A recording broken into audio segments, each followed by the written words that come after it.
Good afternoon everyone, this is Mayor. Isa ako sa mga nabigyan ng trabaho na mag-design sa background. And pinapili kami kung ano yung mga backgrounds na i-design namin. And what I chose was the first lead kung saan nahulog yung dalawang guys, which is si... Kung saan nahulog yung si Lumawi tapos yung... Sige na. So basically, dito sa design, nag-start ako sa rough sketch or thumbnail, which is wala siyang color.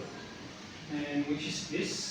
And slowly nag-develop hanggang napunta dito, which is, I believe this is not the final, just like a semi-final kasi i-digital pa yata to. So basically, pinili ko yung cave because akala ko mas madali siya. Since mas masikip yung map and yun, mas maliit siyang design or mas mabilis. Yun pala, ang problema is yung lighting. So, doon ako tumagal sa lighting.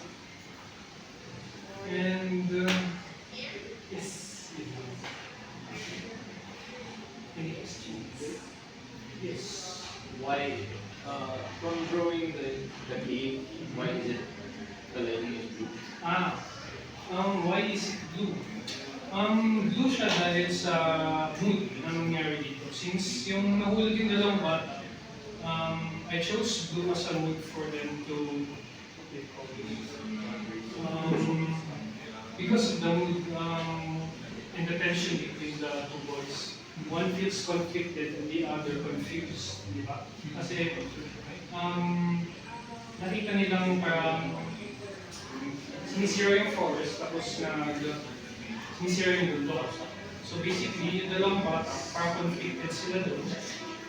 And si Eli, not knowing na ganoon talaga ginagawa ng tatay niya, parang